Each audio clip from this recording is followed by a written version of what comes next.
Boa noite.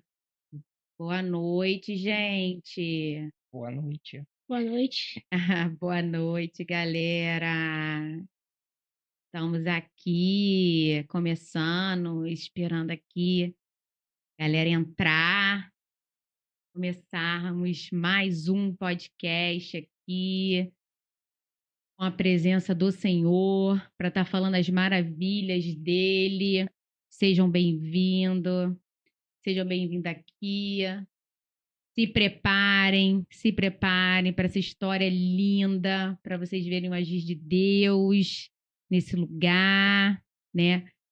Quero saber como é que foi o Natal, se vocês comeram muito. Comeu muito, Emanuel? Ah, bastante, né? Gente, boa noite. Boa noite. Estamos aqui nessa noite, excepcionalmente hoje, dia 26, quase não saiu, excepcionalmente hoje, dia 26, com eles, olha, o Jonathan, gente, é marido de uma amiga minha, que eu amo, assim, a Vivi, ó, um beijo no seu coração, gente, uma menina linda, sabe, que eu conheci, ó, há anos, foi na igreja comigo, nem sei quanto tempo, acho que uns 5 anos atrás, eu acho que ela foi na igreja comigo. Eu fui na porta dela pegar ela para ir na igreja, eu tava sendo início. Eu acho que eu era a nova convertida quando ela foi lá conhecer a igreja. E glória a Deus, assim, eles estão aqui, sabe? Eu fiquei muito feliz de poder sabe, deles terem aceito o convite, porque o podcast é isso. Aqui a gente tá para falar do Senhor. E eles, sabe, assim, prontificante, sabe? Eles prontificaram, assim, ele a trazer o Emanuel aqui para estar contando sobre a vida deles. E aí eu quero que vocês vejam, sabe? Que vocês escutem, que vocês possam ser lamparina na vida das pessoas, mandando esse vídeo para as pessoas, para que as pessoas possam ouvir, manda aviãozinho, manda se inscreva, mas o quê? Como é que é? Se inscreva, manda no canal. O que faz no YouTube? Se inscreva, manda no canal, aperta o sininho, ativa o sininho. Isso aí. Não é isso, Emanuel? É isso. Então, gente, estou aqui. Jonathan, boa noite. Muito obrigada. Emanuel, muito obrigada por você ter vindo. Eu sei que o Emanuel estava nervoso, o Jonathan estava nervoso. Mas eu sei que você gosta de falar, Emanuel. Não gosta? Sim. Então, Jonathan, muito obrigada por você ter vindo. Eu tenho um carinho muito grande, por mais que pela sua família, pela Vívia, por vocês, muito obrigada. Vocês são, assim, uma pessoa que traz paz, sabe? Eu falo, gente, que eles dois, ele e a Vívia, Léo, ele e a Vívia, Léo, não tô te falando? Ele e a Vívia, gente, é um casal de namorados. Vocês não estão entendendo. Ele e a Vívia é a coisa mais linda. Parece que estão namorando há um mês, gente. É a coisa mais linda desse mundo, amor. É a coisa mais linda desse mundo. O Rodrigo tá aqui, eu já tô dando um toque nele. Entendeu? É a coisa mais linda. Ele e a Vívia parece que estão namorando há um mês, gente. É a coisa mais linda desse mundo. Gente, eles são lindos. Eu lembro quando você passou lá para visitar a igreja, né? E estava começando, acho que o ministério do pastor Cláudio Duarte aqui. Eu falei, vai lá com ela, amor, vai sim. É uma nova convertida, menina. A Vívia foi lá, né? Isso aí. Muito obrigada por vocês terem vindo, Jonathan, e por ver, assim, eu e a Vívia, a gente começou, assim, na academia, sem pretensão nenhuma, e hoje vocês estarem aqui para a gente estar falando junto da presença do Senhor, estar falando do que a gente passa, pelas coisas, assim, que o Senhor faz a gente passar para que chegue num propósito que muitas vezes a gente nem sonha com aquilo. Eu queria que, assim, falar um pouco de você para o pessoal conhecer um pouco de você. Me conta aí, Jonathan, eu quero saber se você nasceu no berço evangélico. Você nasceu no berço evangélico? Você tinha Deus como prioridade, assim, na sua vida? Bom, vamos lá. Não nasci no berço evangélico, né? Meu pai e minha mãe não são evangélicos. Na verdade, hoje tive o prazer de batizar minha mãe esse ano. Olha! Foi que dia, filho? 7 de setembro. 7 de setembro, né? Ai, no feriadão batizei minha mãe. Amém. Feliz. Batizei meu filho também, 15 de novembro do ano passado. 15 de novembro do ano passado, já tem um ano. Mas nós não tínhamos ninguém na família que era evangélico, né? Minha mãe católica e meu pai não era nada. Não era nada. Mas a minha avó, né, a mãe do meu pai, ela era testemunha de Jeová. Então teve uma época na minha infância que eu comecei a ter uns sonhos muito pesadelo, né? Em sonhos muito ruins, com morte, com muita coisa, aquilo me incomodava. E a pessoa que eu tinha de referência, assim, que falava de Deus, era a minha avó, a mãe do meu pai. Então, a gente morava num sítio, né? E a casa dela ficava dentro do sítio lá também com a gente. E aí eu fui de manhã cedo, sabe, com aquela angústia, com aquela opressão, já 2, 3 dias, eu falei, vó, tô tendo um sonho ruim, ora por mim, você fala de Deus. Ela, calma aí, meu filho. Você tinha quantos anos? Uns 9, 10 anos, assim, era bem menino, menor que o Manuel. Mas me incomodou muito, eu não conseguia dormir direito e eu não queria falar com os meus pais, não sei por quê, não queria. Eu só pensava na minha avó. Falei, amanhã eu vou falar com a minha avó, amanhã eu vou falar com a minha avó. Acordei e fui correndo lá, porque ela fazia o devocional, que no caso da religião dela se chamava Examine as Escrituras, diariamente. Era um caderninho que vem, né, com os textos. Eu falei assim, eu quero fazer o examine com a senhora. E a gente começou a fazer aquilo, e aquilo me tirou aquela opressão, me tirou aquela angústia. Então, comecei a caminhar com as Testemunhas de Jeová. Aí você se interessou, né? Você falou, pô, isso daqui me tirou, então isso aqui... Isso, vou por aqui. Aí estudei o livro Amarelo, né, meu livro de histórias bíblicas, pra você ver que é um livro bem infantil, então foi o primeiro livro. E aí eu comecei ali nas Testemunhas de Jeová, e só que, assim, quando eu tinha 12, 13 anos, eu meio que deixei de lado, já tinha passado aquela parte ali, né? E aí deixei a religião de lado e fui curtir a vida. E sua avó não ficava em cima de A gente de vez em quando ia lá. Apertava um pouquinho, ora por mim, vó. E ficava assim, né? E aí acabou que eu conheci a Vivian, comecei a namorar com ela, mas sempre ficava assim um negócio tipo, pô, tá faltando alguma coisa. Acho que eu tenho que buscar Deus. Um vazio, né? Mas sempre você sabia que essa falta era Deus? Eu já sabia. Tu já sabia? Eu já sabia que eu estava no débito. Isso era uma coisa que me marcou, porque eu lembrava da opressão que eu tive e de como que eu fiquei liberto ali com a oração da minha avó, com a leitura diária da palavra, que eu fiquei uns 2 anos, 3 anos. E aí, com 14 anos, mais ou menos, 13 para 14 anos, eu parei, porque aí ficou chato, e já entra naquela parte, né, da adolescência que não quer mais nada, quer compromisso com nada. Conheci a Vivian, aí a gente começou a namorar, que a gente começou a namorar muito cedo. Vamos fazer 25 anos juntos. Ai, não acredito! 25 anos, gente! Parece 3 meses de namoro. Mas eu sou novo, né? Casado, a gente só tem 16, completamente 16 anos agora. Então, namorei 9 anos, que a gente começou muito novo, realmente. E aí... E ela falava, Testemunho de Jeová, não, você não, sei lá o quê. Mas ela já era da igreja, não? Era igreja católica, eu também fui da igreja católica. Mas era aquele não praticante, né? Eu fiz primeira comunhão, ela também fez, só que, sim, bem novo, né? E aí a gente, a católica eu não quero, ela Testemunho de Jeová não dá. Eu falei assim, então depois a gente procura alguma coisa pra gente seguir juntos. A gente sempre teve isso em mente, pô, é bom ir junto. Não adianta ir para um lado, eu ir para o outro. A gente vê muito isso na igreja, essa orientação, e foi uma coisa que ninguém precisou orientar a gente. Porque tudo a gente sempre gostou de fazer junto. Então, assim, na igreja a gente falou, quando a gente achar uma, a gente vai junto. E aí começamos a namorar, enfim. A gente marcou nosso casamento na católica, porque a gente não tinha direcionamento nenhum, não tinha aceitado Jesus, não fazia nada. Visitava uma igreja ou outra, né? Naquela época eu gostava muito da Maranata, tinha muitos amigos meus da Maranata de Caxias, então que eram exemplos para mim, assim, de vida, de, poxa, tá vendo? É legal, dá para ser crente sem ser chato, porque... Eu falo isso direto. Há um tempo atrás, crente era sinônimo de ser brega, ser pobre, um monte de coisa, né? Era. E eu cresci muito com esse preconceito. De não poder fazer nada. Só calça comprida, blusa de botão. Não podia jogar bola, não podia fazer nada, era exatamente assim. Então, isso me preocupava, né? Principalmente porque você é adolescente, né? Se preocupava muito. Hoje, eu acho que o ponteiro virou para o outro lado, hoje já tem muita igreja liberando muitas coisas, até eu acho que além da conta. Verdade. Mas...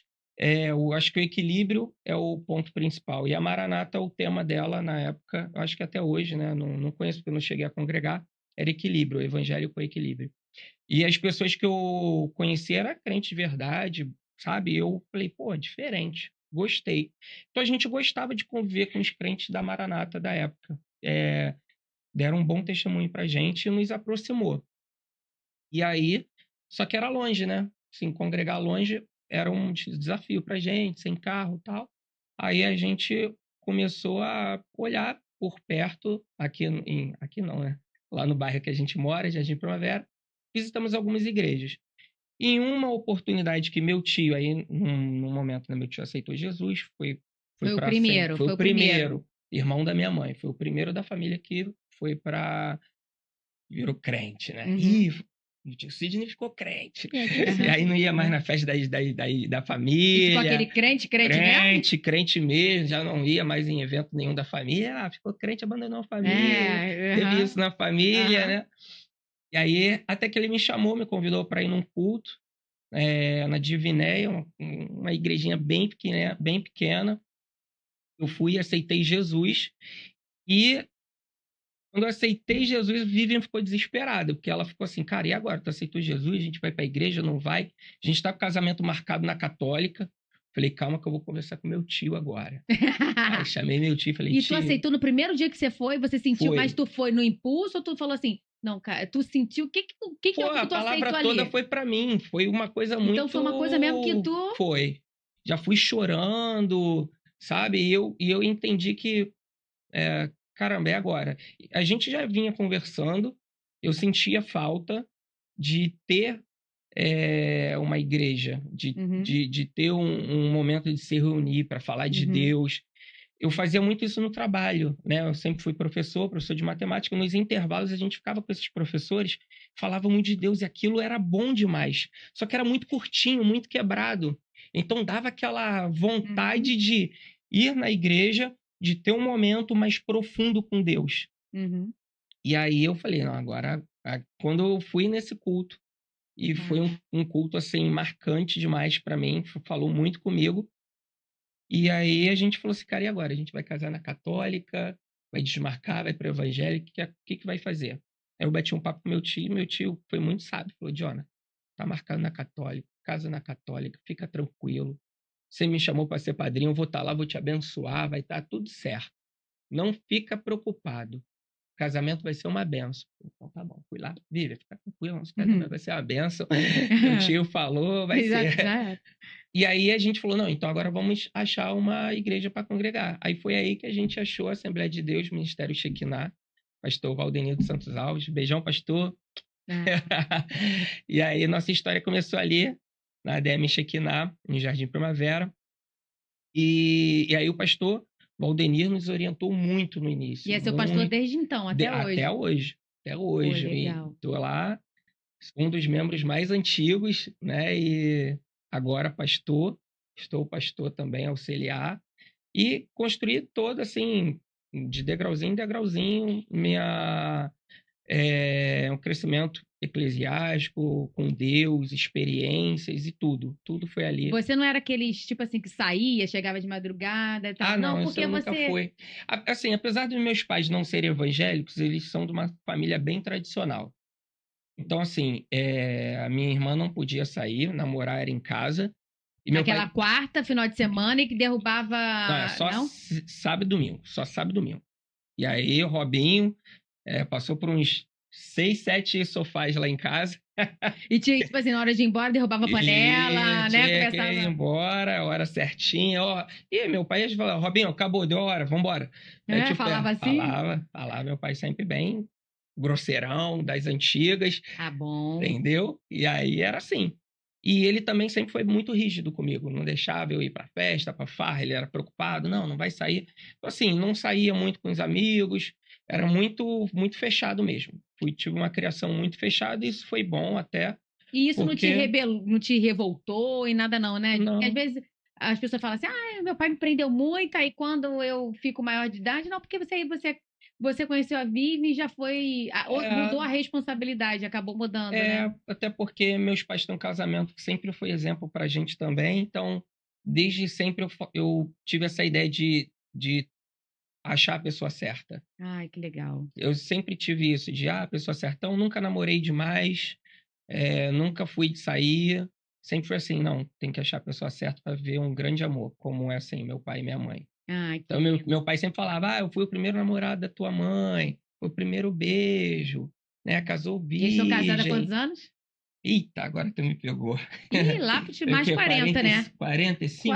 Minha avó comentou esses dias comigo que era 45, por aí, eu acho. 45, Era acho. 40 e Olha pouco. isso. 40 e Acho pouco. que completaram 45. Nossa, é uma vida. É. Uma vida. Mais tempo de casado que eu tenho de idade, Emanuel. Tem noção?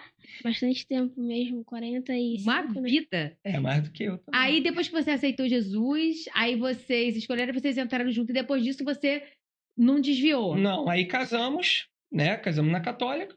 Ficamos, né? Aí fizemos um encontro de casais. Tipo, casamos em dezembro. Em maio fizemos um encontro de casais na Igreja Peniel, Batista Peniel, Ilha do Governador. E aí a Vivi aceitou Jesus no encontro. Ah, ela ainda E não já tinha falou, aceitado. não tinha. E já falou, e quero trabalhar com casais. Então, em novembro foi o segundo encontro do ano daquele mesmo ministério e a gente já foi trabalhar como quebra-galho. Aí você já trabalha na igreja, na Shekinah, no caso, Não, a gente, na verdade, a gente congregava na Shekinah. Em maio, a gente participou do encontro de casais numa outra igreja, que foi a Peniel. Isso. E aí, ela aceitou Jesus lá na Peniel, mas a gente continuou congregando na Shekinah. Em novembro, essa igreja da ilha fez o segundo encontro. E a gente, aí você foi ajudar lá. A gente falou, pastor, a gente vai ir lá, trabalhar lá naquele lá. Ele vai lá, trabalha e depois implanta aqui. A gente, beleza, porque não tinha Ministério de Família, não tinha tido encontro de casais ainda na nossa igreja. Então, eu e a Vivi, a gente foi, participou, ganhamos experiência, claro, passaram-se alguns anos, e a gente fez o primeiro encontro de casais, a gente formou o departamento de família da nossa igreja, o primeiro departamento de família. Eu e Vivi, a gente organizou o primeiro retiro de jovens da igreja, a igreja nunca tinha tido retiro de jovens. Então, a gente veio, né, ganhando corpo, construindo. Vocês foram crescendo junto com a igreja, né? Isso. Aí depois a gente se batizou na Shekinah mesmo, né, a igreja que a gente congregava. E aí começaram a vir algumas responsabilidades, né? Porque na igreja tu tá ali, vai aparecer oportunidade, né? Falta gente para trabalhar. Tem alguém motivado ali querendo e preparado. E eu, né, sempre trabalhei com jovens, né? Sempre tive escola, professor. Então o pastor falou assim: "Não, tu trabalha muito com jovens, então vai ser líder da juventude". Aí comecei sendo líder da juventude. Não era tão bom, porque a Vivian não era líder junto comigo. Então tinha saída, tinha um monte de coisa, né? Aí a Vivian ficou grávida do Emanuel. Então, assim, ficou um pouco difícil conciliar. Mas quando a gente entrou pro departamento de família, aí foi paz. Porque é a cara de vocês, gente. Aí a gente começou a trabalhar junto. Mas na igreja não tinha, sabe? Então, assim, a igreja foi amadurecendo também. Quando a gente entrou na igreja, a igreja tinha, acho que uns 5 anos. A de família, no caso, é tipo de casais, só que envolve os filhos também. Aí trata de todo mundo? Não, é mais casais mesmo. É mais casais, mas falam família. A gente chama de família. E, porque assim, a gente atende casais, aí tem problema. É tipo gabinete resolve, né, essas coisas, entendi. Aí às vezes é filho, meu filho, vai lá ver com meu filho, conversa com ele. Então, a gente chama de família. E eu vou te falar, Diante, isso é muito importante, inclusive porque a gente precisa de uma orientação certa, né? Às vezes eu falo até com o pessoal, às vezes a gente precisa. Opinião, qualquer um dá. Conselho tem que dar quem tem autoridade para falar. Porque senão você vai destruir seu casamento, você vai acabar você não vai ter sabedoria para lidar com seus filhos. Então, eu sempre falo, opinião, qualquer um vai se meter e vai dar o que achar, mas conselho, então. Assim, eu tenho qualquer coisa que eu tenho, espiritual, que eu tenho aqui, dúvida, o que está acontecendo na minha vida, que esse ano minha vida espiritual foi assim, deu uma reviravolta, eu vou para o pastor Sidney, tá acontecendo isso? Isso é normal? Isso aqui, isso faz parte disso aqui? Por quê? Você tem que ir para quem tem autoridade para falar. Então, é muito importante você ter o líder para estar te orientando nessas coisas, senão você... E no caso de casais, o que acontece? Hoje, a sociedade... Cada indivíduo busca muito a sua felicidade. O que importa é ser feliz, tem que ser feliz. Então, as pessoas, às vezes, casam para ser feliz. E tá errado isso. As pessoas têm que casar para fazer o outro feliz. Se o casal, né, se ambos eles tiverem esse pensamento, eu vou casar para fazer ele feliz. E ela vai falar assim, eu vou casar para fazer ele feliz e vice-versa. Aí os dois vão ser felizes. Isso aí, já tá aprendendo, né, Manuel? Agora, quando as pessoas querem buscar sempre para si, é sempre assim, sempre eu tenho que estar bem, eu tenho que Aí não... Porque o que é bom pra ele não necessariamente é bom pra ela, ou vice-versa, Isso. né? Então, você fica Mas pensando, eu vou me fazer feliz, não necessariamente tá fazendo a a ideia pessoa. é que eu sempre falo com a Vivian assim, eu vou cuidar dela. E o objetivo dela é cuidar. Eu falo, meu objetivo é te fazer feliz. E ela sempre fala, o meu objetivo é te fazer feliz. Então, às vezes, a Amém. gente fica nesse equilíbrio.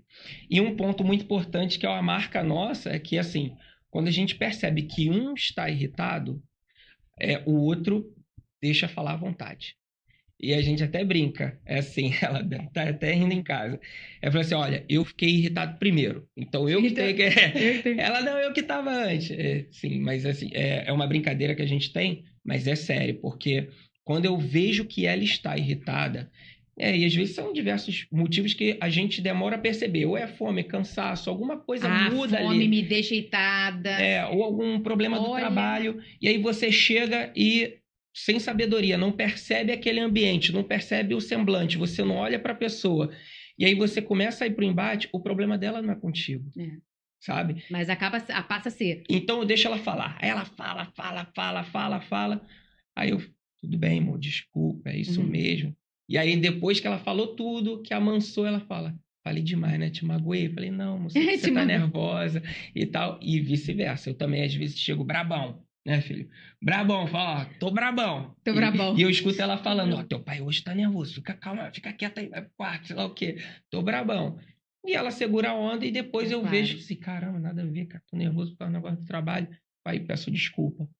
Então, é isso que eu acho que a família precisa. Emanuel, quando disser pra você que mulher reclama muito, mulher fala demais, isso não é verdade, tá? Os homens que ficam falando isso, entendeu? Mas isso não é verdade.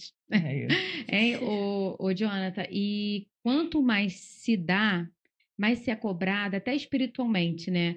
Então, assim, quando você aceitou, que você começou a trabalhar, nesse processo que você começou no início, a gente vai fazendo tudo muito.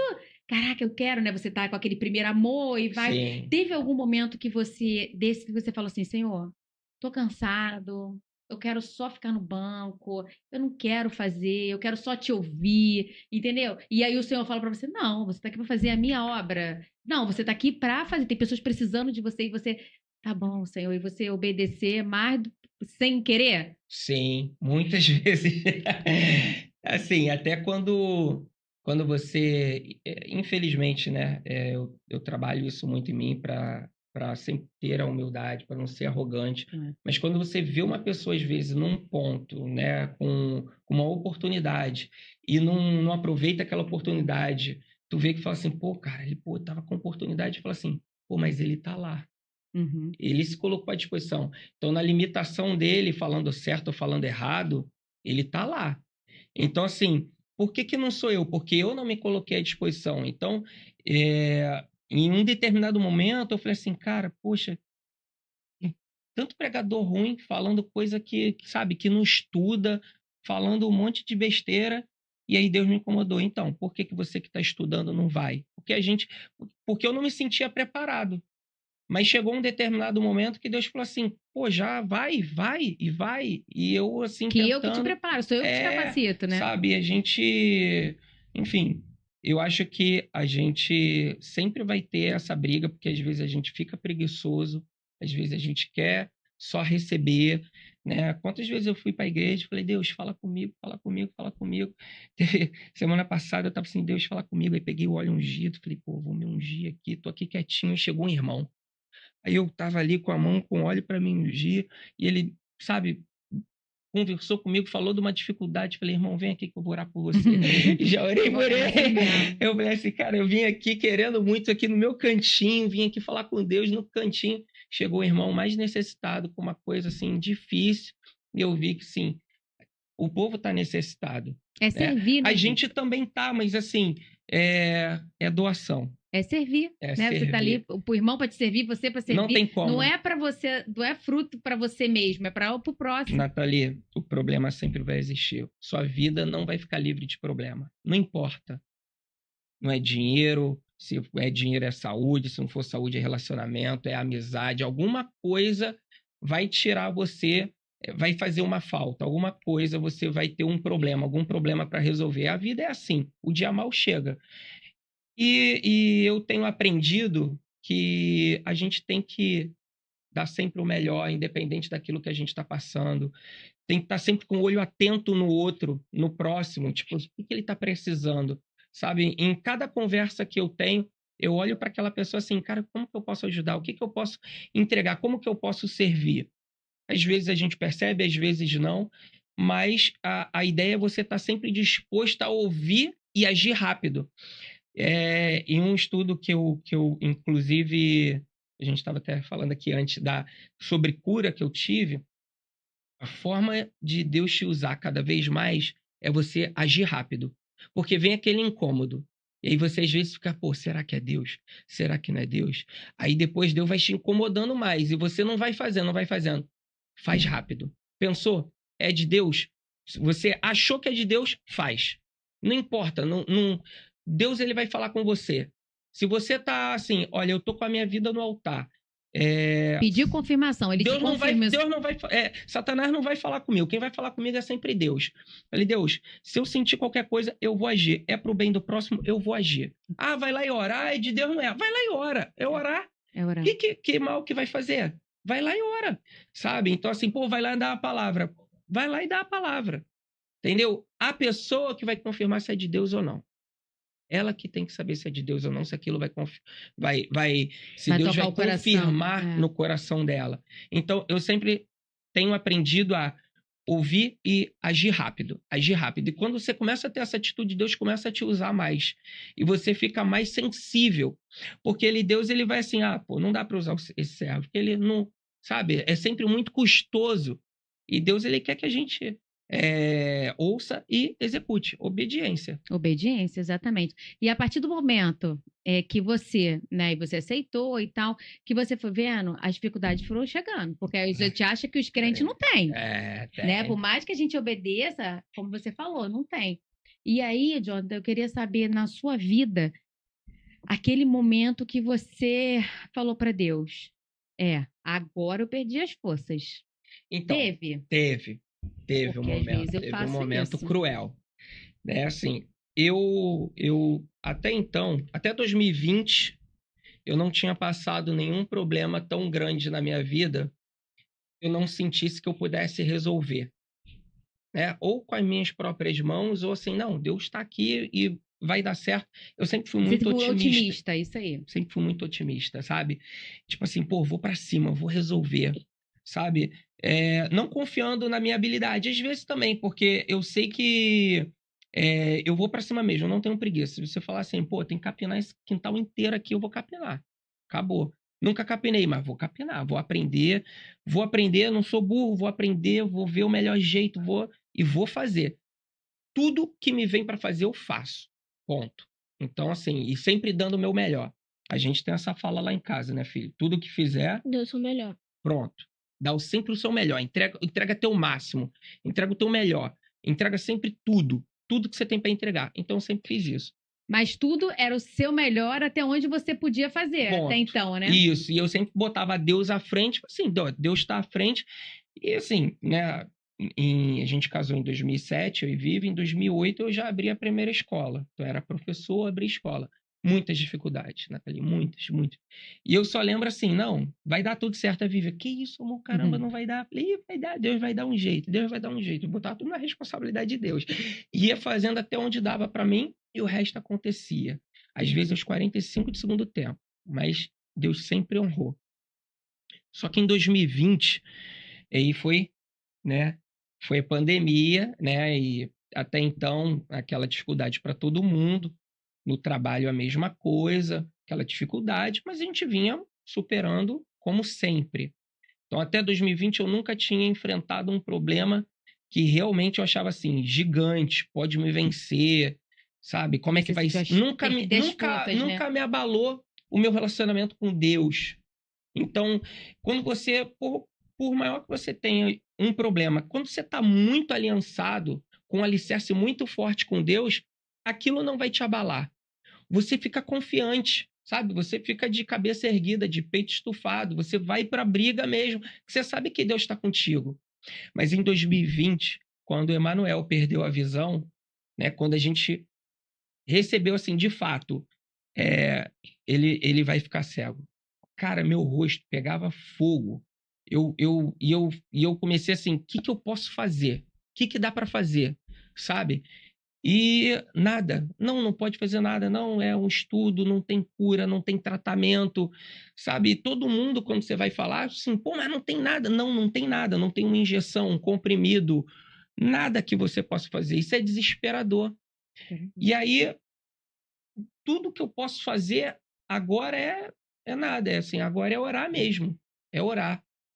E aí você começa assim, cara, eu vinha, sabe, numa crescente com Deus muito grande e tinha sido, né, ungida pastor em agosto.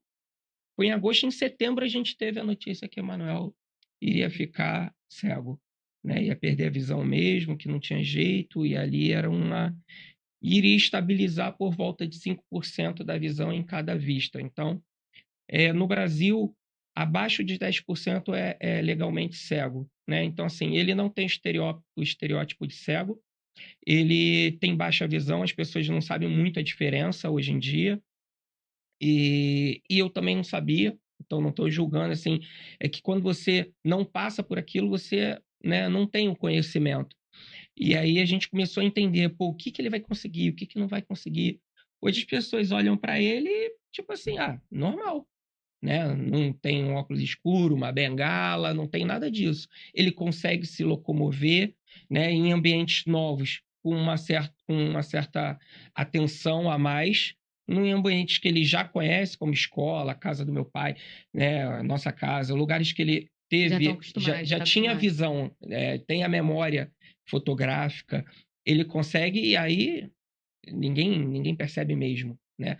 Mas chegou num ambiente novo, aí ele tem uma certa limitação, até ele se sentir, ele se situou nos objetos, nos obstáculos que a gente não percebe no dia a dia, e aí ele consegue ter ali um deslocamento, né, uma efetividade no deslocamento dele que ninguém percebe. E como foi isso, Jonathan? Como é que foi isso? Da noite pro dia? Quem me conta? Podemos? Voltamos? Aí. Bom. Aqui. Voltamos? Podemos ir? Voltamos. Então... Então vamos lá. E aí você tinha me perguntado, né? Qual foi o ponto assim que mais me marcou? Que mais me marcou foi a perda de visão do Emanuel, né? E foi quando eu perdi assim as forças, literalmente. Quando eu falei assim, pô, será que, como eu falei, né? Eu tinha acabado de ser ungido a pastor e, cara, e agora? Pô, um mês depois isso acontece, será que Deus não está comigo? Aí comecei a questionar muita coisa com Deus. Por que Deus deixou isso? Né? Então, por que não foi comigo? Logo com meu filho, não, com meu filho não, enfim. Passei por um momento, né, obscuro mesmo de quase entrar numa depressão. Né? E assim, o que todo mundo tem que achar uma terapia, né? Tem que conversar, tem que falar. Então eu corria muito na rua, fazia Cooper mesmo, longa distância, 21 quilômetros, 15, 18. Ali naquela corrida eu pensava muito no que estava acontecendo com a minha vida, no que eu tinha que fazer, no que não dava para fazer, perguntando, conversando mesmo com Deus, e depois o CrossFit, que foi quando sabe, eu não bebia, não fumava, nunca bebi, nunca fumei. E como é que você vai extravasar, né? Você vê a família toda da minha esposa que tem esse problema, né? A gente vai falar um pouco mais, vou deixar o Emanuel falar, que é um problema genético. Todo mundo desviou para bebida. Vou beber, vou, sei lá, sabe, fazer alguma coisa aqui para poder. Tô com um problema, então as pessoas procuram geralmente a bebida para poder, né, extravasar. E eu encontrei isso no esporte, de acabar ali, de entregar toda a minha energia, de acabar o treino no chão, pingando, cansado, não tendo nem mais força para nada. E depois recuperava e tinha um dia mais leve. Mas eu vou deixar o Emanuel contar o ponto de vista dele, como que foi essa peregrinação até descobrir de fato que ele iria ficar sem a visão, como que ele recebeu essa notícia e a trajetória que a gente passou junto. E aí, Emanuel? Bom, não foi da noite pro dia, né? foi uma série de acontecimentos que teve na aula online e tal. Minha professora do online, ela comentou com a minha mãe, né, na primeira vez que eu sempre fui um aluno muito bom na leitura, né? E ela tava comentando com a minha mãe que eu tava dificuldade, né? tendo dificuldade na leitura, que era uma coisa que eu sempre fazia, sabe, tranquilo. E aí minha mãe pegou e tal, pô, será que é um problema de visão e tal? Leva pro oftalmologista. Aí tal, o oftalmologista fez aquele exame básico de olha, tem ali, qual o número? E aí disse que era só um problema que é normal, falou que era só Acho que é miopia e hipermetropia e um passou um óculos de grau. Só que aí minha mãe depois falou pra ele, né, sobre o problema genético da minha família, que o nome é Leber, né? É Leber, neuropatia óptica hereditária de Leber. Esse nome aí comprido aí. Que toda mulher da família, né, passava por o filho homem, pelo genes, né? E aí minha mãe, que isso já era da parte da família da minha mãe, e aí minha mãe passou para mim, né, teoricamente, nessa linhagem da doença. E aí eu tenho 3 tios que tem essa doença, né? E que, bom, um tio meu, ele bebe muito, muito, muito, muito, muito. Tipo, sempre que eu vou ver ele tá deitado na cama, não consegue nem conversar direito, sabe? Muito, muito ruim mesmo. Fico pensando, pô, não quero ficar não quero chegar nesse estado, né? Amém. Meu outro tio também, né? Bebe bastante, não quanto o outro tio, mas também o meu outro tio não faz nada da vida, só usa um óculos escuro, uma bengala. Só que eu não queria me entregar para a doença, até porque senão eu sempre gostei de jogar bola, de lutar judô. Então, se eu deixasse de fazer as coisas que eu gosto, o que eu ia fazer né? E aí, tipo assim, aí eu comecei a ir numa sequência de oftalmologista, Geneticista. um nome um pouquinho difícil. Neurologista, e cada um falava uma coisa. Então essa parte aí foi muito difícil para mim de entender o que realmente estava acontecendo. Porque eu sabia o que eu estava passando por não enxergar, né? Só que tipo, de pouquinho em pouquinho ia piorando, só que eu não sabia de fato o que estava acontecendo, se um óculos ia resolver, se um tratamento, uma cirurgia.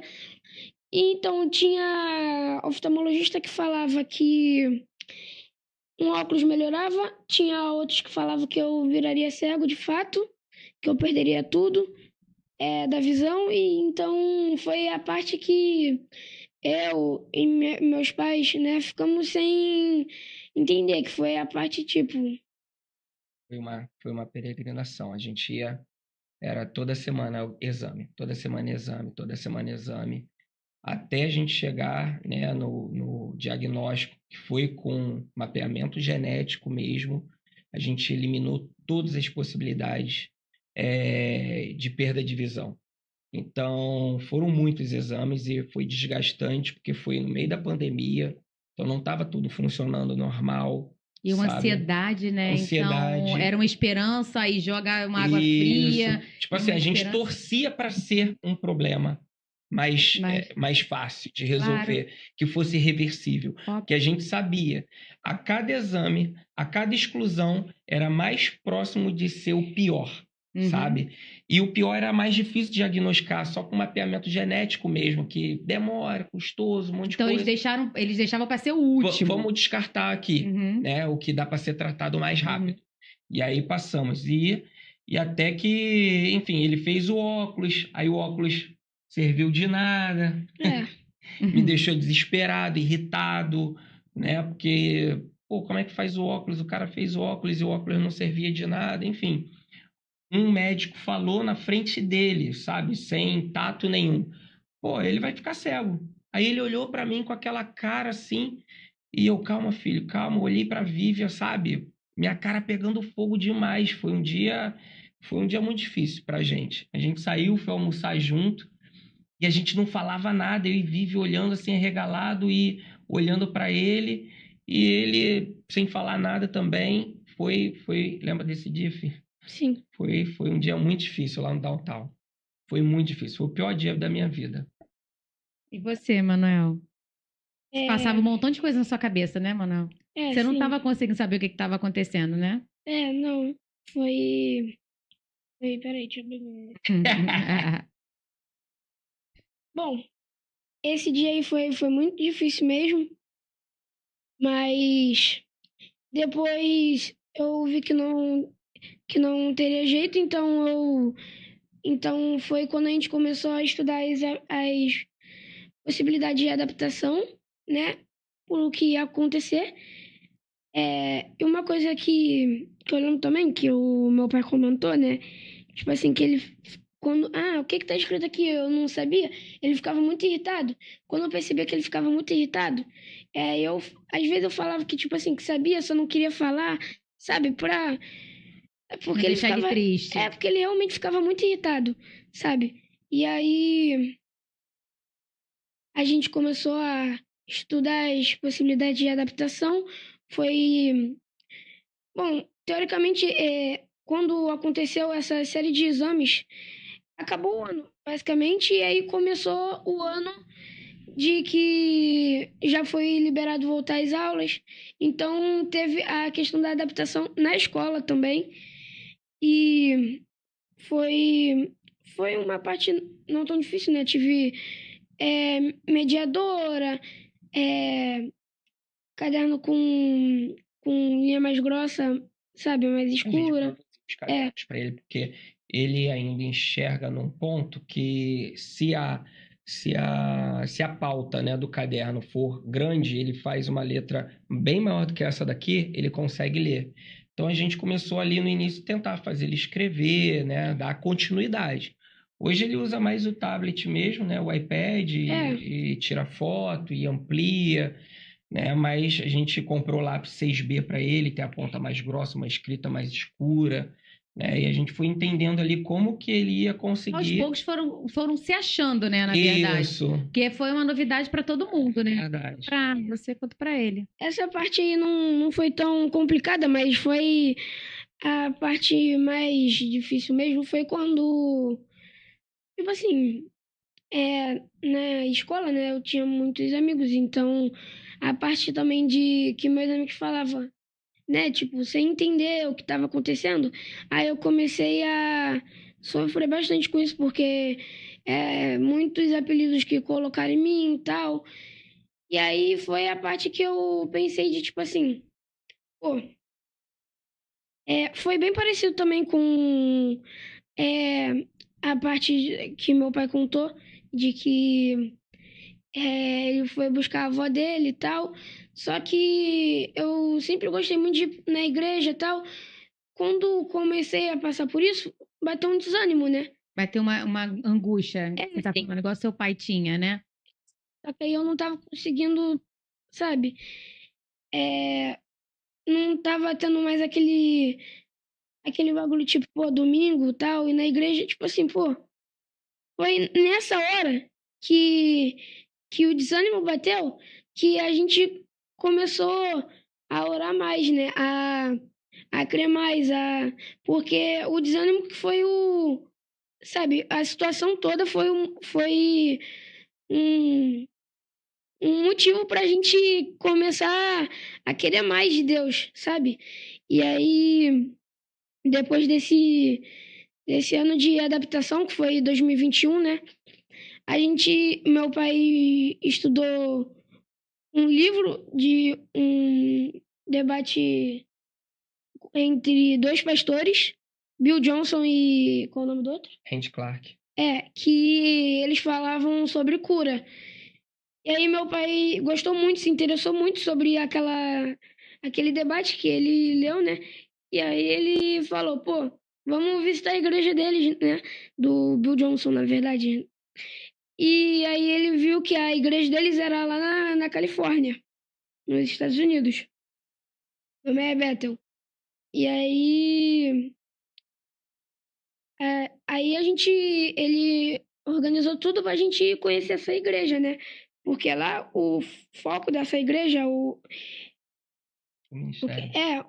que eles mais falam é sobre cura. E era exatamente sobre isso que a gente queria, né? E aí a gente foi naquilo de que queria, né? Conhecer tal. A igreja, pô, ficou naquilo tipo, pô, será que eu vou voltar enxergando tal? Foi uma parte também que, tipo assim, pô, fiquei, será que eu volto? Será que eu volto vendo? Será que eu... Ficou ansioso? Bateu essa ansiedade, né? E nessa parte que eu fiquei muito ansioso, eu comecei a ouvir uma música que sempre que eu ouvia ela, eu me acalmava. Eu sempre me sentia bem quando eu ouvia, que o nome dela é Descansa, né? Descansa, a gente prometeu, garante. Sempre gostei muito de ouvir essa música. Sempre me acalmava, sabe? Me dava aquela paz. Aquela calmaria no coração. Aí eu pensava, pô, tudo vai dar certo. E aí a gente viajou. Quer contar um pouquinho como é que foi e tal? Chegamos lá, né? Deus preparou tudo, porque a gente estava um pouco preocupado de como seria para eles, principalmente para ele, para o Gabriel, né? Que tem 9 anos agora, tinha menos na época. Como que vai ser para eles assistir o culto? E Deus falar, e alguém usar um profeta, como é que vai ser para a gente entender, né? Porque seria tudo em inglês. Isso. E aí eu falei assim, cara, não dou conta de traduzir. E eu falei com eles, falei, ó, eu vou entender, no final do dia eu vou dar um resumo de tudo, do que eu entendi, porque se eu começar a falar e ele continuar lá, eu não consigo dar conta. Eu vou perder alguma coisa, então deixa eu receber o máximo, depois eu compartilho. Só que quando a gente chegou lá, a gente já conheceu uma brasileira, que já começou a traduzir para a Vívia, para os meninos, então eu me virava com o meu inglês e ela ficava traduzindo para os meninos e para a Vívia. E aí ela apresentou um pastor que trabalha lá no Ministério Brasileiro também, e aí ele tem uma família toda, e uma menina lá, uma filha deles, a Esther, ficou com o Emanuel, ficou para cima e para baixo, vamos lá para fulano orar por você. E aí foi muita bênção. Aí eu falo que a gente saiu de lá curado. O Emanuel não voltou enxergando, mas nós saímos de lá curado. Todos nós. A forma como a gente voltou enxergando o mundo foi diferente, sabe? Como vocês aprenderam a lidar? A lidar. Melhorou? Melhorou demais, sabe? E eu comecei a observar que, apesar do Emanuel ter perdido a visão, ele não tinha deixado de fazer nada. E até hoje, tudo que ele quis fazer, de qualquer adolescente, qualquer amigo dele, da idade dele, tudo que ele quis fazer, ele fez. Só que quando a gente olha para frente, a gente fala assim, como é que vai ser isso? Como é que vai ser aquilo? Da ansiedade. Então, assim, eu parei de olhar para frente, eu olho para o presente, e quando eu olho para o passado, eu falo, cara, ele não deixou de fazer nada. E no presente é um milagre atrás do outro. O nosso milagre é diário. Porque quando ele quis andar de bicicleta, ele subiu na bicicleta e mesmo não enxergando, ele pedalou e andou, sem saber o que estava na frente. Eu falava, sai da frente, galera! E ele ia pedalando no condomínio lá, e ele tem vídeo dele, postei vídeo, e ele pedalando, andando de bicicleta. Andou de bicicleta, joga xadrez, a gente tem um xadrez adaptado para ele, ainda faz judô, luta judô, começa a luta já né, agarrado, que é uma Uhum. adaptação que tem, para quem tem baixa visão, joga a bola, chuta a canela dos outros lá também, se machuca também. Caraca, tá Mas- melhor que eu, hein, Mas Emanuel? não tá nem aí. Brinca de pique-esconde, faz tudo. Joga até ping-pong, filho. Aí. O ouvido dele aguçou, então pelo barulho da bola ele já sabe onde tá, acerta. Só é difícil ganhar do papai, né? Mas Ah, quando fala assim, Emanuel. então quando a gente olha para frente, realmente dá Dá desespero, um né? desespero porque a gente não sabe como Deus vai fazer. Mas quando eu olho para trás, eu vejo o quanto ele já fez. E aí o que fica é, você confia ou não confia? Sabe? Tem um texto que acompanha Manuel. Qual é o Manuel? Provérbios 3:5. Confie em Deus de todo o seu coração e não se apoie no seu próprio entendimento. Que no nosso entendimento, a gente olha e fala assim, não Já tem. deu errado. Não tem. Que também é até um trecho de uma música que eu ouço bastante, Jeová Jireh, que diz: não vivo pelo que vejo, mas vivo pelo que creio. Porque se a gente for levar em consideração o que a gente tá vendo assim, a gente vai pensar, pô, acabou, já era. Só que a gente tem que levar em consideração que a gente tem um Deus muito grande do nosso lado, tal, e a gente tem que levar em consideração que a gente crê. Porque se a gente levar em consideração o que a gente está vendo, né? Aí a gente vai perder tudo que, né? E tem a passagem que fala, né, de Pedro quando estava andando sobre as águas. Ele estava andando. Até que ele parou e começou a olhar para o lado. Quando ele desvia o foco, ele começa a afundar. Então, quando a gente olha para a tempestade que está ao nosso redor, a gente tem uma tempestade aqui. Né? O fato de não ter a visão é uma tempestade. Mas se a gente ficar olhando, focando nisso, A gente não vai pra a frente. gente não anda sobre as águas. Então, assim, a gente olha Jesus e começa a andar. E teve um ponto que mudou dessa viagem. É a forma de se relacionar com Deus. Até então, Nathalie, eu tratava Deus como o ser superior, o Deus Altíssimo, o Senhor Criador do céu e da terra, lá. Tá? E ali eu comecei, depois dessa viagem, eu comecei a me relacionar com ele como filho. E aí, como filho, é outra coisa. Como filho E aí você vê que ele não está distante. Os detalhes que ele cuida da gente, como eu. Todo mundo que tem filho, né? Que olha para o seu filho e sabe o carinho. Claro. Se a gente tem esse carinho, esse cuidado, quanto mais Deus tem com a gente. Então, essa viagem foi muito bom porque eu sempre tratava Deus com muita formalidade. Eu sempre fui muito formal com Deus, porque eu fui ensinado dessa forma.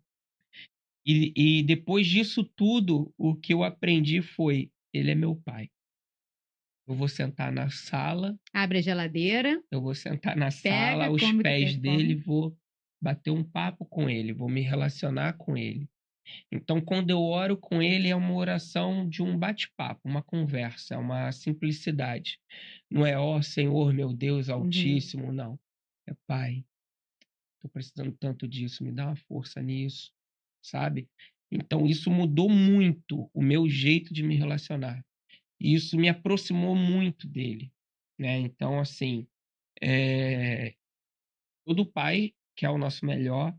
Às vezes o não vem realmente, né, para poder nos abençoar e a gente não enxerga no momento. Mas quando você está disposto a confiar, assim, é confiar. Eu não tenho que procurar entender. Quando eu deixo de tentar entender, as coisas fluem, né? Eu começo a viver o sobrenatural. Eu começo a viver de uma maneira que excede todo entendimento. E seu irmão nessa história toda? Porque no meio desse negócio todo, como é que ele ficou? Eu ia até comentar sobre isso, né? Porque no início, quando eu descobri que eu tinha essa doença, de como que funcionava, né? Que os genes da mãe passam pro filho, o homem e tal. Eu parei pra pensar, né? Porque, tipo, meu irmão também é filho homem, né? Ele também na minha cabeça que também tinha esse risco, né? Então eu fiquei, pô, leva ele também pra descobrir tal, porque, tipo assim, o meu já tinha acontecido. Então eu também fiquei preocupado de que o dele acontecesse, né? Só que aí, graças a Deus, com meu irmão não aconteceu nada. Meu irmão, eu gosto muito uma coisa nele porque ele sente pelos outros, sabe? Se você sente uma dor, ele sente por você, sabe? Sentiu. É. E ele sente a tua dor. Ele chora e tudo. Ele é muito sim. Então, aí eu tô chorando, porque eu tô sentindo aquela mágoa. Aí ele chora, aí eu choro mais ainda. Aí fica o chororô. Ai. E como você se sentiu na igreja, lá em Betel? Quando você tava lá, Pô, como é que você se sentiu, Fala aí, Emanuel? como é que foi? Pô, foi muito bom, cara. Foi muito bom, é muito bom sentir a presença, né, Emanuel? Sim, pô, foi. Eu fui Você já tinha sentido isso antes, o que você sentiu Não, lá? foi a primeira vez. Eu fui batizar no Espírito Santo. Jura? Ai, ele é maravilhoso, né, não, Sim. Emanuel? Senti isso. Muito bom, muito bom. Eu subi lá no altar, quase caindo com as pernas tremendo. Fica, a gente não aguenta a nossa peso, não. Aí eu comecei a falar em línguas, foi muito top. Muito bom, né? Sim, Sente um leve, né? sim. A perna pesada, mas... Lá eles têm um jeito de falar que as pessoas ficam embriagadas com o Espírito Santo. E o jeito deles, assim, tu fala assim, cara, esse cara também tá meio... Tá bêbado. Tá muito porque louco. fica... E lá a gente viu que, de fato, por que eles falam isso, né? Porque realmente foi um movimento muito grande, o culto que a gente estava. É um ambiente preparado para aquilo, né? Então você vê que... Emanuel foi impactado, todos nós fomos. Deus falou muito conosco, foi muita revelação, sabe? Foi muito conforto de Deus, que a gente foi atrás de muitas respostas, né? É claro que Deus poderia ter usado qualquer um em qualquer lugar, Claro. sabe? Mas foi através de um livro, aquilo me despertou. Assim, pô, quero conhecer esse pastor, né? Então, assim, poderia ser qualquer pastor daqui, né? Poderia ser qualquer um. Deus, ele usa.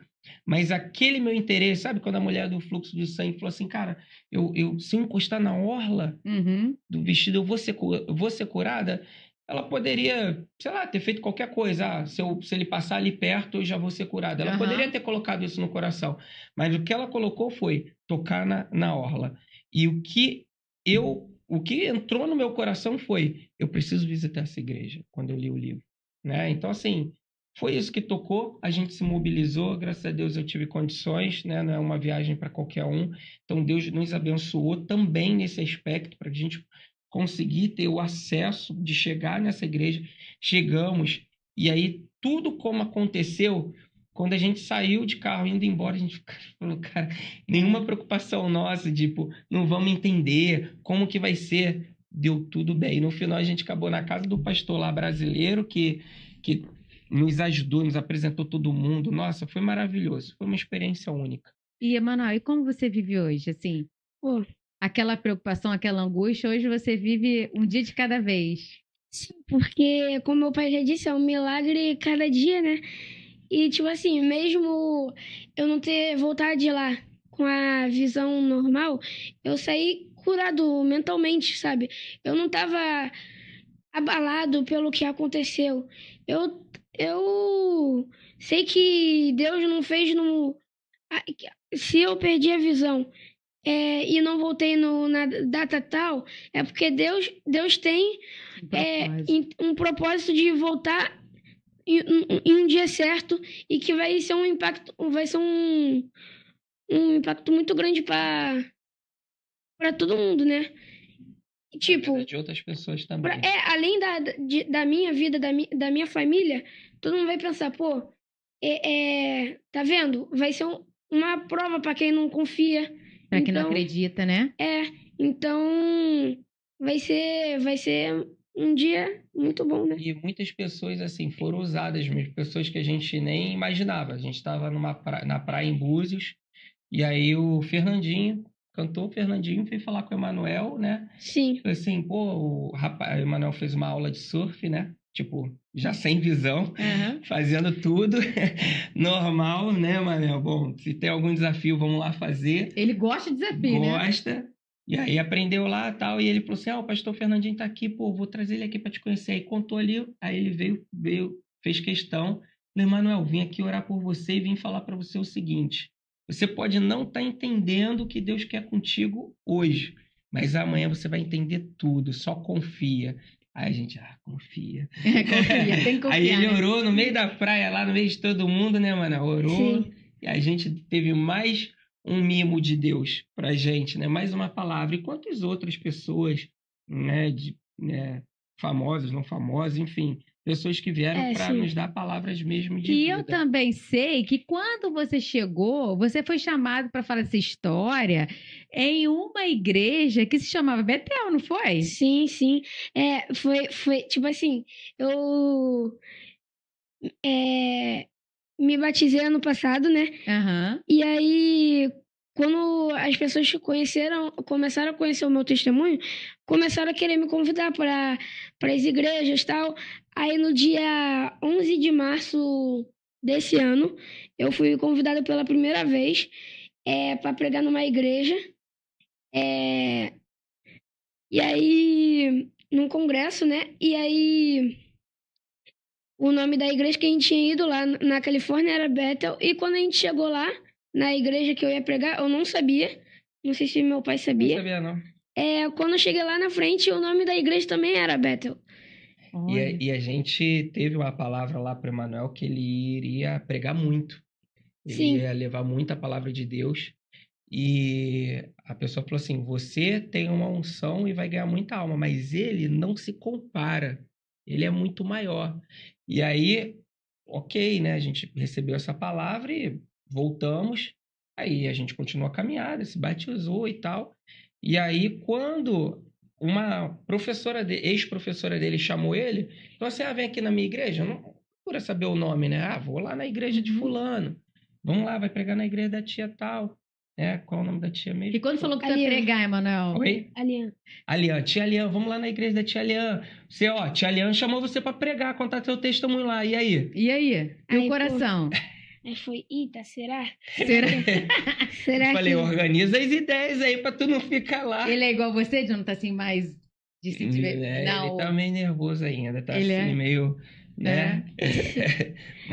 Mas já tá se soltando, É pregador e tem que... Cara... Pô, eu fiquei bem nervosa, né? Na primeira vez e quando fui pregar na Recomeçar também. Foram as 2 vezes que eu fiquei mais nervoso, né? A primeira vez, por ter sido a primeira vez, Uhum. e Recomeçar porque é muito grande, cara. É muito grande. É muito grande. E aí eu fico dando dica, ele gosta, né, que a gente senta lá, fica estudando junto. Ele, pô, papai, gostei porque a gente fica estudando, fica mais ainda. Eu falei assim, aí você olha pro povo e fala assim, fala com propriedade, fala para o pessoal escutar a tua voz. Aí ele, tá bom. Porque às vezes ele vai falando assim, falei, não murcha não, levanta a voz. Mas é lindo, quando você fala, Emanuel, que você tem experiências dentro de casa e que você não quer ser igual, isso já dá para ver um propósito de Deus na tua vida. Porque a partir do momento que acontece isso na tua vida e que você decide não ser como outra pessoa, você já é uma pessoa diferente. Então, assim, é um ensino para qualquer pessoa que está te ouvindo, para a gente que passa por outros problemas menores, e só em você falar, ter essa visão, não, eu não quero isso para minha vida. E isso é um orgulho, né? Ter esse pensamento, você vê assim que o tipo de criação que ele vê sua, o que ele vê dentro de casa, o que ele vê, o que ele fala do irmão, você fala assim, olha, a gente deu certo, tá dando certo, né, Jonathan? Tá dando certo. Então, imagina a Vivian. Uma coisa que eu costumo dizer também, né, é que, tipo assim, eu posso até não enxergar assim como todas as pessoas enxergam, mas eu enxergo totalmente o caminho que Deus tem preparado para minha vida, né? Amém. Então, é uma coisa que, tipo assim, melhor enxergar espiritualmente do que assim... Enxergar, assim, naturalmente e ser completamente cego espiritual, né? Isso sim. aí. É bom quando tem os dois, mas... Pô, Mas eu só tive essa noção quando eu passei por isso, né? Então, ter perdido a visão lá em 2020, agora que completou 3 anos, já me deu muito ensinamento que vai durar para minha vida inteira, sabe? Então, Vários desafios superados, em família, né? Muita oração junto, muito monte. Muito monte, Muita né? E tu palavra topa estudada. tudo, né, Manuel? Tá topando Sim. tudo, né? Vambora, pô. Né? É isso aí, Emanuel. Viu? Tava nervoso aí, Emanuel. Tá vendo? Glória a Deus por isso. Imagina, Jonathan, você e Vivian também, naquele coração de mãe, sabendo que é uma coisa genética e a gente fica com o coração pequeno, mas a gente sabe que, independente de ser genético ou não, tudo está nos planos de Deus, porque Deus sabe de todas as coisas. Sabemos que nós não. Deus sabe de todas as coisas, não é culpa Deus, minha, não é ele- culpa, assim, não é culpa a gente- dela, não é culpa dele, porque tudo a gente passa pela nossa cabeça, né? O que será que eu fiz? Onde que foi? Porque quando trata dos nossos filhos, como você estava falando, de tocar, né? Que a gente fala, eu tô tudo que eu tenho pela cura, o que eu posso fazer, onde eu posso, e aí Deus fala, não, você não pode nada. E não é contigo. Não é contigo. Tem coisa que você pode fazer, dar o seu melhor, mas fisicamente, aí que você pode botar a mão. Mas tem coisa, meu filho, que não é. É ele. Não é você. E Deus, ele trata com a gente dessa forma. A gente aprendeu muita coisa, assim, de não culpar as situações. Não tem culpado. Não existe. Aconteceu. A gente, né, nós vamos superar isso como família. E eu tenho certeza que cada pessoa que está escutando a gente aqui, talvez tenha uma dificuldade, como eu falei. Cada um vai ter uma dificuldade. E não existe grande ou pequeno, né, Não, Jonathan? cada É o que eu sempre tem, falo. tem o seu grau que dói muito, que é muito difícil, que é muito complicado. Então, a minha palavra hoje para cada pessoa que tem escutado a gente aqui é para confiar em Deus. Para confiar. Quando a gente olha, a gente não vê caminho, a gente não vê nada. Eu só via futuro ruim. Eu não conseguia enxergar luz, eu não conseguia enxergar como poderia dar certo. Se alguém naquele momento perguntasse como é que a gente estaria daqui a 3 anos, a gente estaria assim, sabe, muito ruim, destruído espiritualmente, moralmente, tudo. Eu não queria pregar. Eu falei assim, como é que eu vou falar de que Deus cura? Como é que fala que Deus cura se você ainda não teve a cura? Então, como que a gente mantém uma vida alicerçada com Deus enquanto você espera o milagre, sabe? Então, assim, eu acho que o milagre, ele é o pódio. Bom é quando a gente não precisa do milagre. Tem gente que fala, pô, é tão bom receber milagre. É bom receber milagre, mas melhor ainda é não precisar do milagre. Então, assim, agora que eu estou vivendo, precisando de um milagre, a gente, cada dia é um dia, Nathalie, cada dia é um dia, é uma busca, é uma entrega, é um detalhe, uma dependência. E é confiar. Porque hoje eu não sei como Deus vai fazer. Eu simplesmente não faço ideia. Só sabe que ele vai fazer. Eu só sei que ele vai fazer e vai ser perfeito. Isso né? aí. Foi outra exatamente. música que a gente. Só sabe que ele vai As fazer, músicas né? sempre nos ajudou bastante em momentos difíceis. né? Porque, tipo assim, tem pessoa que ouve a música, mas, tipo, a letra da música que dá aquele, sabe? Pô, Que fala contigo. Fala. tem muita gente que ouve só por ouvir, mas tem que escutar, né? Tipo, pô, Entender cada o que Deus música, tá cada falando. música diz uma coisa. E cada música pode te dar um alicerce pra aquilo que você tá vivendo, né? Então, tipo, pô, a música fala. Uma música, a Descansa, falando parou. Quando eu tava frustrado, foi a que me ajudou a me acalmar. E quando eu tava pensando que tudo tinha dado errado, Jeová Jireh falou para eu não viver pelo que vi, sim pelo que eu. Que você crê. Sim. Que eu tinha esquecido a palavra, não. E eu fui pegando trechos de cada música e cada momento que eu vivi, eu fui encaixando e, sabe, me ajudava. Você gosta de ficar ouvindo música em casa? Sim. Gosta de ficar ouvindo louvor em casa? Gosta? Sim. Toda letra pode ajuda, né? A gente falou podcast passado. Foi passado? Sobre louvor como arma de guerra. Como o louvor cura, sobre o Então. louvor que cura, e é exatamente isso. O Então, louvor que cura, tira a dor com louvor, sabia, Manuel? E é Sim, isso, sim. Deus, ele fala através do louvor, ele fala dentro de um carro, você ouvindo o louvor, ele fala, às vezes você tá limpando a casa, toca no rádio de louvor, Deus fala como ele quer e usa quem ele quer para falar com os deles. Então, Emanuel, você é uma bênção. Eu quero que você fale aí, ó, Emanuel, fala para os nossos aí, ó, nossos amigos aí, fala para eles o que tá no seu coração. Bom, uma dica, né, que eu dou no fundo do meu coração é que vocês sempre prestem atenção nas letras dos louvores, né, porque é o que pode te dar aquela pequena ajuda no que você tá precisando, né, e também nunca desistir dos seus sonhos, nunca desistir de correr atrás de um milagre, porque eu tô há 3 anos lutando por um milagre, mas o meu milagre eu tô vivendo todo dia. Sempre superando desafios, como meu pai disse. Então, a gente nunca deve esperar o milagre direto, de passo em passo, né? E eu falo isso porque é a minha realidade. Então, né? É isso. Arrasou! Arrasou.